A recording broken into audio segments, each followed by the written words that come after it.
Hey ladies, welcome back, it's Chelsea. I'm coming at you with another pattern review today, and this one is for a children's pattern, well, girls pattern specifically. I have a daughter, I think I've said that a million times now. She is almost one. I can stop calling her in months now because she's almost one. So this is the Violette Field Threads, I believe I'm saying that right, Matilda dress. It is absolutely adorable, so cute. This is the 12-month size, and this dress is, I think it's like have to check exactly and put the information down below for the sizing, but this is one of the dress patterns of theirs that actually starts quite small. A lot of them only start at a 2T, but this one starts at a 12-month, and I think it goes to like a 6 or a 10 girls, and it comes with a few different options. This is the little cap sleeve option. It also has a flutter sleeve and like a long sleeve with a band. This is made out of a really nice cotton. It's like a quilting cotton. It's really nice and thin, summery. This was $4 a meter fabric land clearance find, which is what I like to make a lot of my dresses out of because I am new and starting out. So I think this is a great beginner pattern. If you are new to sewing, you want to make something for a daughter, a niece, something like that, this is such a great pattern. It's super, super simple, and the main closures on it are elastic, which is so easy to work with, and because it's a quilting cotton, it presses really well, so it's super easy to work with. Hemming it is a breeze. It's awesome. This is a PDF pattern, but it's so easy to print out. One thing just to let you know right off the bat is the skirt is just two rectangles, so don't print out and put together the whole pattern piece for the skirt like I did to see that it's just a rectangle. They have measurements in the chart, like in the cutting chart, it has the measurements for, you can just, if you have a rotary cutter and a mat, then you can just cut the skirt pieces out like that, and it makes it so much easier. So there is two different sizes of elastic, and there's one in the neckline, there's one in the waistline, and there's a little smaller elastic in the sleeves.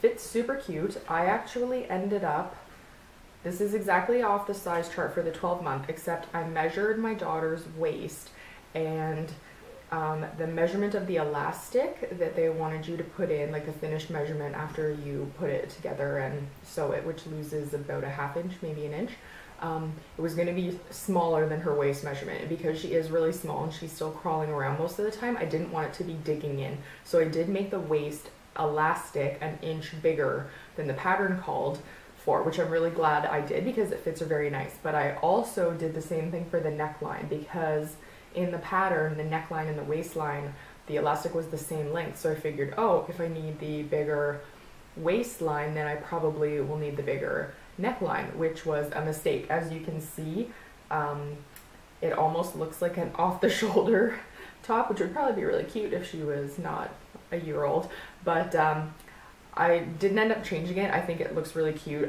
It was the first dress that I ever made her, so I was really excited when it was finished, and I just never ended up fixing it.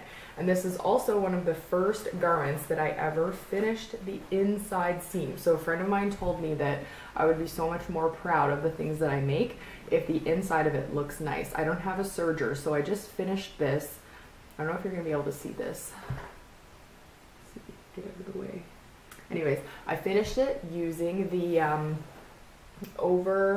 overcast foot on my sewing machine and a zigzag stitch, and I had no idea what an overcast foot was even for or how to use it. It's super easy to use. You just trim your seam allowance really nicely after you do like every construction step. Before you go on to the next step, you finish the seam. So like you finish all the seams in the bodice before you attach the skirt, then you finish that seam.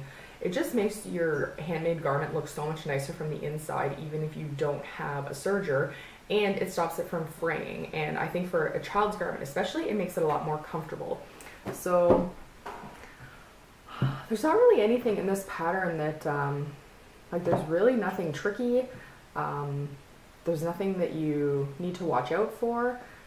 I did do the, we're just looking at it so I can remember. I made this a little while ago. I did do the sleeves differently than what was specified in the pattern. So in the pattern, you were supposed to stitch the fabric onto the elastic and like stretch it while you were doing it, and I ended up just finishing the very edge of this and then turning it and stitching it down to make a little casing, because I was nervous to stitch right onto the elastic and I didn't want to mess it up.